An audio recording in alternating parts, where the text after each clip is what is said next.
नमस्कार। आज हम कक्षा 10 की प्रश्नावली संख्या 4.2 के सवाल नंबर 2 को हल करेंगे। हमें यहाँ दिया गया है उदाहरण 1 में दी गई समस्याओं को हल कीजिए। तो हमें अपने उदाहरण 1 में जो जो हमें समस्याएं दी गई है उनकी समीकरण बना के उनको हल करना है। तो आइए सबसे पहले उदाहरण नंबर 1 को हम देख लेते हैं।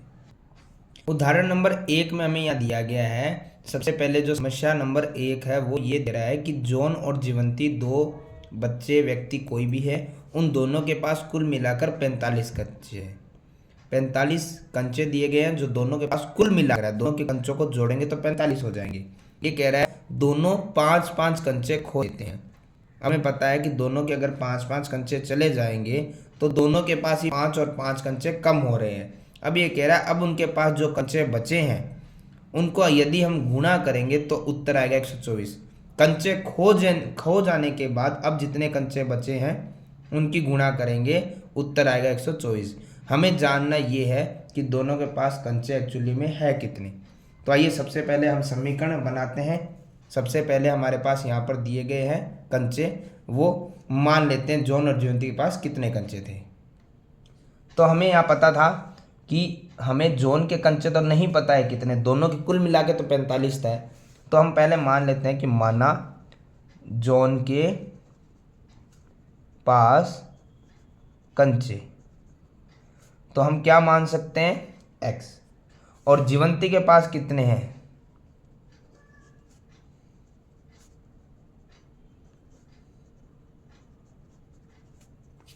हमें यह दिया गया है कि दोनों के पास 45 है, पर जॉन के पास कितने थे हमें पता नहीं था, हमने x मान लिए। अब हमें पता है कि एक था जॉन और एक थी जीवंती, दोनों के कंचे जोड़ने पर कितने थे कंचे 45। तो जॉन के हमने कितने माने x, जीवंती के हमें पता नहीं है एक्चुअली, वो भी हमें निकालने हैं। टोटल कितने थे 45। तो हम ये लिख सकते हैं कि जीवंती के कंचे बराबर में 45 और ये प्लस का x इधर आएगा तो किसका हो जाएगा माइनस। कहने का मतलब है कुल कंचों में से हम जॉन के निकालेंगे तो बाकी किसके बचेंगे जीवंती के। तो हम ये लिख सकते हैं कि जीवंती के कंचे कितने वहाँ पर 45 माइनस x। तो ये हम लिख देते हैं जीवंती के आए हैं 45 माइनस x कंचे। अब वो कह रहा है कि 5-5 कंचे दोनों ने खो दिए हैं।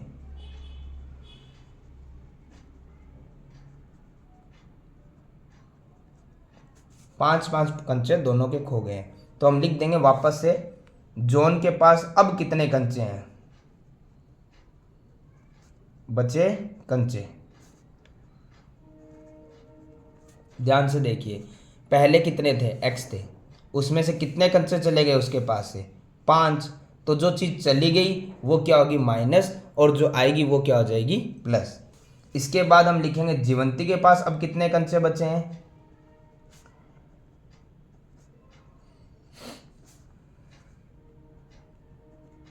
तो ध्यान से देखिए जीवंती के पास थे कितने, जीवंती के पास थे 45 माइनस x, उसमें से भी अब कितने कंचे और चले गए हैं 5। 5-5 दोनों के पास से चले गए हैं। तो अब समीकरण क्या बनती है देखिए 45 और 5, 45 में से 5 माइनस हो रहा है कितना बचेगा 40, और माइनस का क्या बचा है x। अब जीवंती के पास इतने कंचे बचे हैं। तो हमें यहाँ पर दिया गया था कि कंचे खो जाने के बाद अब उनके पास जो कंचे बचे उनकी गुणा करेंगे तो 124 आंसर आएगा। तो हम देख लेते हैं कि खो जाने के बाद जॉन के पास कंचे आए हैं x माइनस 5 और जीवंती के पास बचे हैं 40 माइनस x। ये कंचे हमारे पास बचे हुए हैं। अब ये कह रहा है दोनों का गुणनफल यानी कि गुणांक कितना आ रहा है 124, दोनों की गुणा करने पे कितना आ रहा है 124।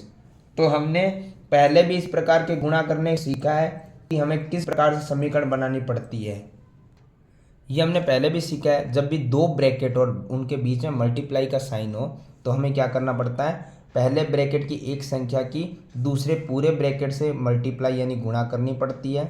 इसी प्रकार अब इसके पास जो बचा हुआ भाग है माइनस का 5, उसकी गुणा भी पूरे ब्रैकेट से करनी पड़ती है और बराबर में एज इट इज जो दिया गया आपको 124।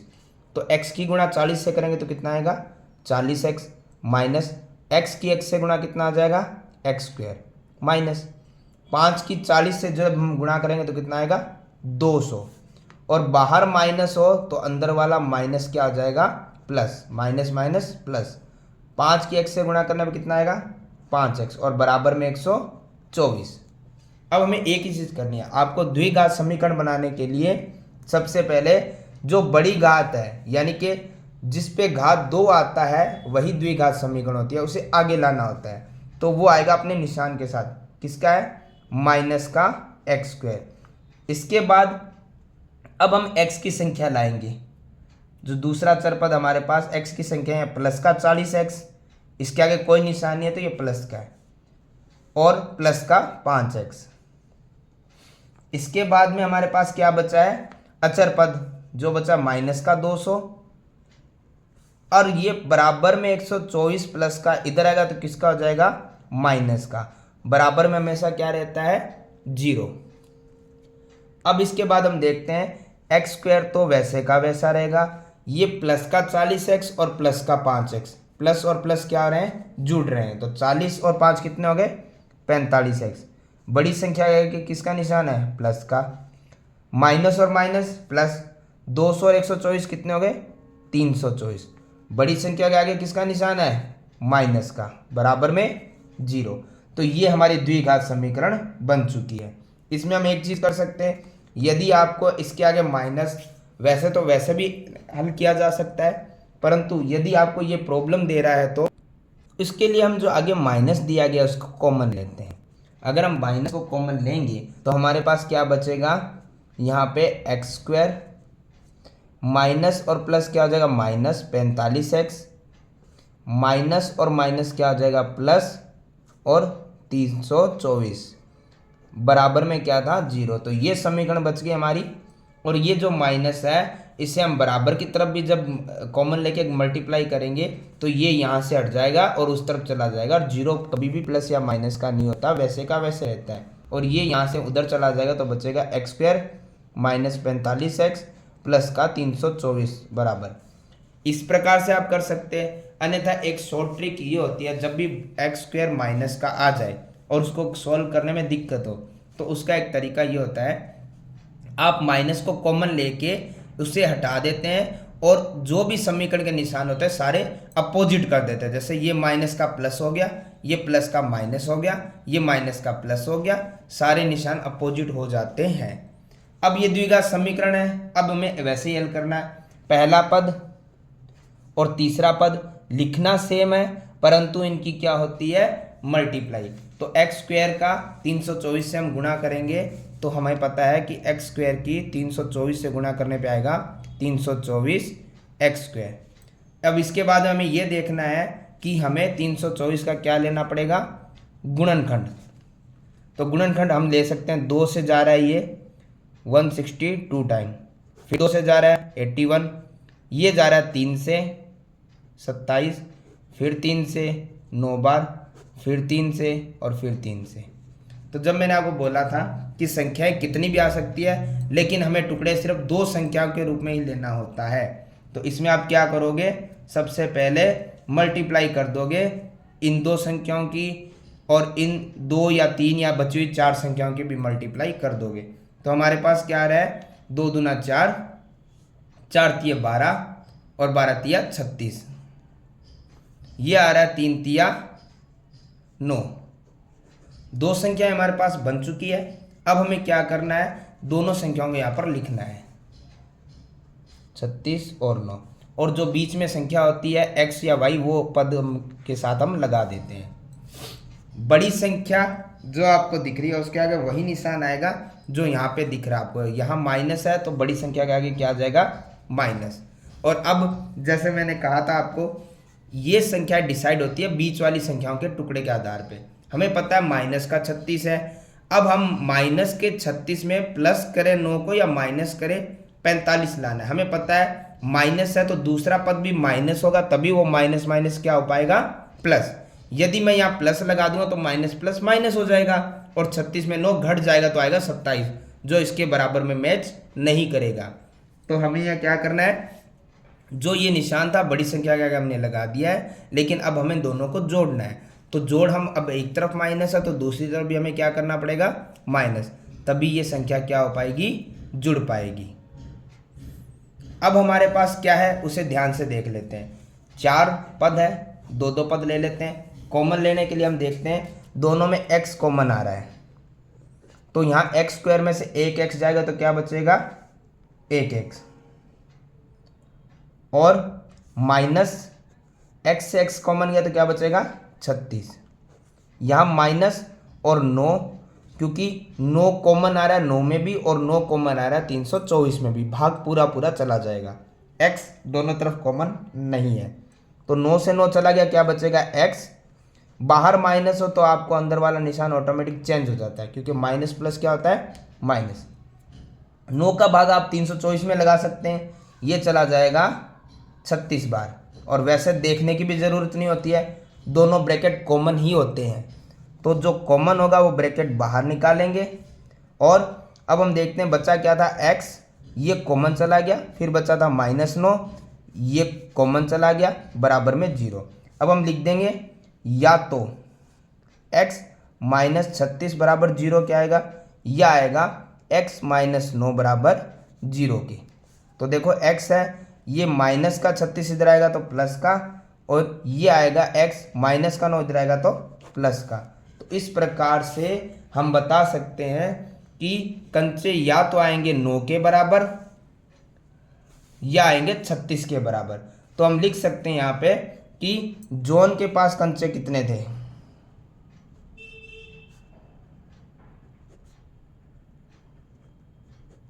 तो या तो हम x को 36 मान रहे हैं, तब तो हम लिखेंगे जॉन के पास थे x यानी के 36 कंचे। तो जीवंती के पास कितने आएंगे, जीवंती के पास कंचे आएंगे 45 - x, यानी कि 45 में से जो x का मान आया वो घटा दो, तो हमारे पास किसके आ जाएंगे, जीवंती के कंचे, ताकि दोनों कंचे जोड़ने पे 45 आ जाए। या फिर आप लिख सकते हैं, वापस से यही लाइन लिखना है, जॉन के पास कंचे, अगर हम x को अब 9 मान रहे हैं तो x यानी कि जॉन के कंचों क्या मानेंगे, 9 कंचे, और जीवंती के कंचों कैसे मानेंगे हम, 45 - x, तो 45, और अब हम x को क्या मान रहे हैं, 9, तो यानी जीवंती के पास कितने आ जाएंगे, 36, दोनों के जोड़ने पे 45 आ जाएंगे। तो हम x का मान कुछ भी ले सकते हैं और दोनों के कंचों की संख्या निकाल सकते हैं। तो ये हमारा दूसरे का 1 नंबर जो सवाल था, समीकरण, वो होती है कंप्लीट। हमें उदाहरण नंबर के 1 के जो सभी समीकरणें थी उन्हें हल करना था, तो हमने 1 नंबर तो हल कर दिया। क्वेश्चन नंबर 2 अब हम देख लेते हैं। सवाल नंबर 1 को हमने हल कर दिया, जॉन और जीवंती के कंचों को निकाल दिया था, कितनी कितनी संख्याएं आई थी। अब हम देखते हैं सवाल नंबर 2। यहाँ पे दिया गया एक कुटीर उद्योग में एक दिन में कुछ खिलौने बनते हैं, और प्रत्येक खिलौने का अगर प्राइस देखेंगे तो वो आएगा 55 में से एक दिन में जो खिलौने बन रहे हैं उनकी संख्या को घटा दो तो एक का प्राइस आ जाएगा। तो सबसे पहले हम इसी से शुरू करते हैं। सबसे पहला काम हमारा क्या रहेगा कि हमें नहीं पता एक दिन में खिलौनों की संख्या क्या, तो हम लिख देते हैं माना एक दिन में बने खिलौने। जब हमें पता नहीं है तो हम क्या मानते हैं, उनकी संख्या को कुछ भी मान सकते हैं। हमने माना x, और अगर खिलौने का प्राइस हम देख रहे हैं, एक खिलौने का प्राइस, एक खिलौने का मूल्य, तो वो निकालने के लिए हमें क्या करना पड़ेगा, सिंपल है। वो कह रहा है आप क्या करो, 55 रुपये में से एक दिन में जितने खिलौने बने, 2 बने, 10 बने, 50 बने, हमारे पास तो अभी क्या बन रहे हैं, x बन रहे हैं, वो घटा दोगे तो उतने प्राइस आ जाएगा एक खिलौने का रुपए के अंदर। ये थी संख्या और वो आए हैं रुपए में। सिंपल सी बात है। वो कह रहा 55 में से आप एक दिन में जितने खिलौने बना लो वो संख्या आप उसमें से घटा दो, वो एक खिलौने का प्राइस आ जाएगा। अब आगे हमें ये कह रहा है कि जो हमारी कुल लागत है खिलौने बनाने के अंदर वो भी आपको दे दी गई है। कुल लागत हमें कितनी दी गई है? 750 रुपये। ये हमें कह रहा है कि जब हम कुल खिलौने जो बना रहे हैं उनकी लागत बन रही है 750 रुपये। और लागत कैसे निकाली जाती है वो भी हम समझ लेते हैं। हमें पता है कि जब हमारे पास एक दिन में खिलौने मान लो x बन रहे हैं, मैं मान लूंगा x बन रहे हैं, 100 बन रहे हैं, कितने बन रहे हैं, और एक का प्राइस आपके पास है, तो जब बना रहे हैं मान लीजिए 100 यूनिट बना रहे हैं एक दिन में, और एक का मूल्य आप कहते हो मेरे पास 10 है, तो मैं टोटल लागत बना सकता हूँ मेरे पास कितने रुपए के खिलौने बन रहे हैं? 1000 रुपये के। और ये कैसे निकले कि जब एक दिन में जो खिलौने बने वो और उनका एक का जो प्राइस है वो अगर मैं गुणा करूंगा तो मेरे पास आ जाएंगे टोटल रुपए, और वो मुझे पहले से दिए गए कितने हैं? 750। तो मेरी समीकरण क्या बनती है? एक दिन के खिलौने की संख्या और एक खिलौने का प्राइस दोनों की गुणा करते ही जो लागत हमें दी गई है वो आ जाएगी। तो हम लिख लेते हैं x गुणा में 55 माइनस एक्स और बराबर में कुल लागत कितनी आ रखी है, कितनी दी हुई है हमें? 750 रुपये, 750। अब हमें क्या करना है? इसी समीकरण में ध्यान में रखते हुए आगे बढ़ना है। x की गुणा 55 से करेंगे तो क्या आएगा? 55x माइनस x की गुणा x से करेंगे तो क्या आएगा? एक्स स्क्वायर, और बराबर में क्या था हमारे पास? 750। अब हमें क्या करना है? एक्स स्क्वायर की समीकरण सबसे आगे लानी हो, एक्स स्क्वायर के पद को सबसे आगे लाना पड़ता है, तो माइनस का एक्स स्क्वायर, क्योंकि ये बराबर से इधर ही है, और बाद में एक्स की संख्या, तो ये किसका है? प्लस का 55x, और ये 750 प्लस का इधर आएगा तो किसका आ जाएगा? माइनस का, और बराबर में क्या रहेगा? 0। अभी आपको बताया था जब भी ऐसा माइनस आ गया हो तो हम माइनस को कॉमन ले लेंगे, और कॉमन का मतलब ये होता है कि सारी जो समीकरण उसके निशान बदल दिए जाते हैं, जैसे माइनस और माइनस प्लस, माइनस और प्लस माइनस, माइनस और माइनस प्लस, और बराबर में 0। 0 कभी भी प्लस या माइनस का नहीं होता है, वो हमेशा ही प्लस रहता है। तो अब हम देखते हैं हमारी समीकरण तैयार हो चुकी है। अब हमें क्या करना होगा? हमें करना है प्रथम पद और जो तीसरा पद है उसे लिखना है, और उन दोनों की करनी है हमें मल्टीप्लाई।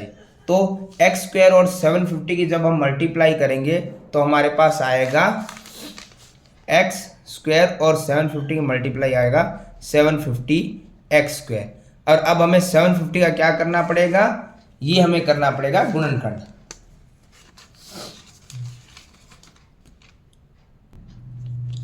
तो 750 का जब हम करेंगे गुणनखंड तो आएगा हमारे पास 2 की टेबल से डिवाइड कर देंगे हम, फिर 2 से नहीं जाए तो 3 से कर देंगे हम, फिर हमारा 5 से भाग जा रहा है, तो कई संख्या हमारे पास आ रही है, पर हमें कितने ही पार्ट करने होंगे? 2 ही पार्ट चाहिए, 2 ही टुकड़े चाहिए। तो अब हम देख लेते हैं हमारे पास 2 टुकड़े कौन कौन से बन रहे हैं। सबसे पहले बन रहे 2 तिया 6, और 6 की 5 से 30, और फिर रहा 5 की 5 से 25। अब ये 2 टुकड़े क्यों बन रहे हैं 30 और 25? आइए वो समझ लेते हैं। जैसे मैंने बहुत बार बता दिया आपको, बीच वाली संख्या के हम टुकड़े कर रहे हैं, वो गुणनखंड हमने कर लिया है, और जो आया है उसके साथ हम x है तो x लगा देंगे, y है तो y लगा देंगे। हमें इन दोनों का प्लस माइनस कुछ भी करो ये संख्या आनी चाहिए, और ये लाने का तरीका एक ही है। जो टुकड़े आप रखते हो वो आप देख लीजिए, जो टुकड़े आ रहे हैं उनको किस प्रकार से में रखना, आगे पीछे आप रख सकते हो, 25 को आगे 30 को पीछे। जो यहाँ निशान होता है वो बड़ी संख्या के साथ ही आता है। अब आप देख लीजिए कि 30 में से 25 प्लस करूं या माइनस करूं कि 55 आएगा। प्लस करने पे 55 आएगा, और एक तरफ आपने माइनस लगा दिया है तो प्लस कैसे होगा? अगर आप यहाँ प्लस लगा दोगे तो प्लस माइनस तो माइनस हो जाएगा, और 30 में से 25 जाएगा तो 5 बचेगा। प्लस करने के लिए एक ही तरीका है, यहाँ माइनस है तो यहाँ भी माइनस लगा दो, क्योंकि माइनस माइनस क्या होता है? प्लस। और 30 और 25 कितने हो जाएंगे? 55। तो 4 जब पद आ जाए तो हमें क्या करना पड़ता है? कॉमन लेना पड़ता है। दोनों के अंदर कॉमन आ रहा है, एक्स स्क्वायर और एक्स कॉमन आ गया, तो हम देखेंगे एक्स स्क्वायर में से एक्स चला गया तो क्या बचेगा? Single x. फिर क्या आ रहा है? माइनस एक्स से एक्स कॉमन चला गया तो क्या बचेगा? 30। यहाँ माइनस और 25 कॉमन इसलिए आ रहा है क्योंकि 25 से 25 का भाग चला जाएगा, x बच जाएगा, बाहर माइनस और अंदर प्लस, तो माइनस आ, क्योंकि माइनस प्लस क्या आता है, माइनस।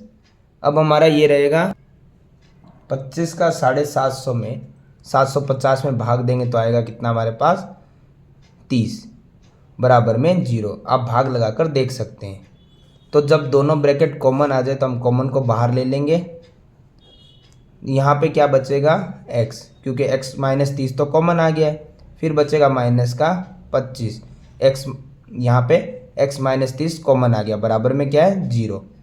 अब यहाँ पे भी हमें क्या करना पड़ेगा, या तो आ रहा है x माइनस 30 बराबर 0 के, या आ रहा है x माइनस 25 बराबर 0 के। तो x है, ये माइनस का 30 इधर आएगा तो किसका हो जाएगा, प्लस का, या फिर ये x है, ये माइनस का 25 इधर आएगा तो प्लस का। अब हमारे पास क्या था, खिलौनों की संख्या और खिलौनों का मूल्य, ये ही हमें निकालना था। तो अब हमें देखना है कि मूल्य क्या हुआ है और एक दिन में कितने खिलौने बनेंगे। तो हम लिख देते हैं एक दिन में बने खिलौने। तो बराबर हम अगर x की जगह 30 मान रहे हैं तो हम लिख देंगे खिलौनों की संख्या कितनी है, 30 है, और उनका एक का प्राइस, एक खिलौने का मूल्य वो किस प्रकार से निकलेगा, 55 में से x घटाना है। तो 55 में से x हमने अभी क्या माना है, 30, तो कितना आ रहा है, ये आ रहा है 25 रुपये। तो हमारा एक का प्राइस आ गया 25 रुपये। अगर आप ऐसे नहीं करते हो तो आप ये कर सकते हो कि एक दिन में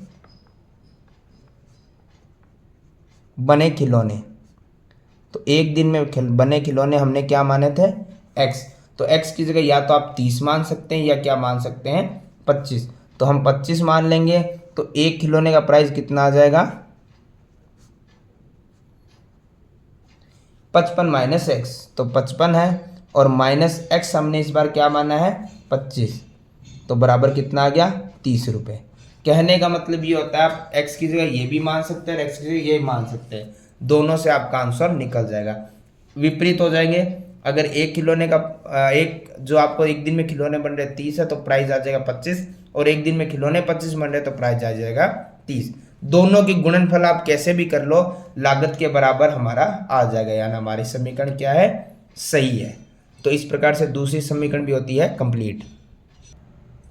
सवाल नंबर 3, हमें यहाँ दिया गया है कि ऐसी दो संख्याएं ज्ञात करो जिनका जोड़ योग हो जाए 27 और गुणनफल हो जाए 182। तो हमें ऐसी दो संख्याएं निकालनी पड़ेगी। संख्या में पता नहीं है तो सबसे पहले हमें क्या करना पड़ेगा, एक संख्या को मानना पड़ेगा। तो हम लिख देते हैं कि दो संख्या है तो हम लिख देंगे माना पहली संख्या, माना पहली संख्या। तो पहली संख्या हमने क्या मान ली है, x मान ली है। तो दूसरी संख्या कैसे निकलेगी, वो कह रहा है दोनों संख्याओं का योग तो कितना 27 है। तो जैसे पिछले सवाल में आपको बताया था कि टोटल में से पहली संख्या घटाओगे तो दूसरी ही संख्या आएगी, वरना आपको एक सिंपल तरीका मैंने ये भी बता दिया है कि आप क्या करो, ऐसे लिख सकते हो, पहली संख्या प्लस में दूसरी संख्या बराबर में उनका योग, जोड़ कितना आ रहा है आपके पास, आ रहा है 27। तो अब देखिए पहली संख्या हमने x मान लिया है, दूसरी हमें पता नहीं है, बराबर में आ गया 27। तो दूसरी संख्या हमें कैसे निकालेंगे, वो यहीं रह जाएगा, बराबर में 27 है, और ये प्लस का x इधर आएगा तो किसका आ जाएगा, माइनस का, प्लस का x इधर आएगा तो माइनस का। तो दूसरी संख्या क्या निकली है, 27 माइनस x। इस प्रकार से भी आप निकाल सकते हैं।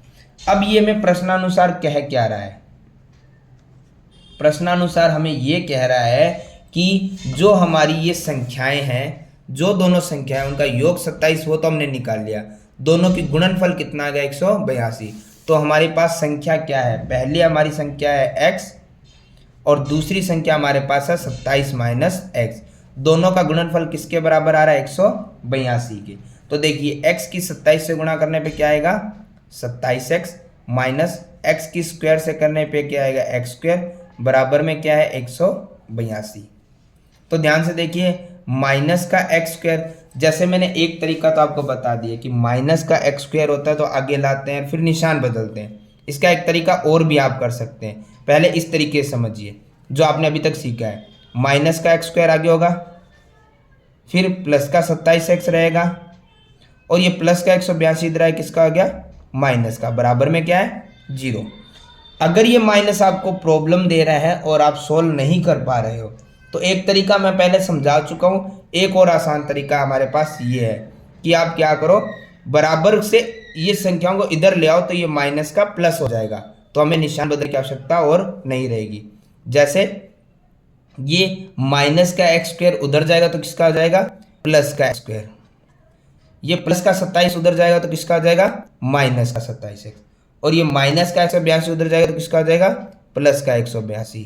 और बराबर से इधर जो ये प्लस का 0 था वो इधर आए, किसका रहेगा, प्लस का ही रहेगा।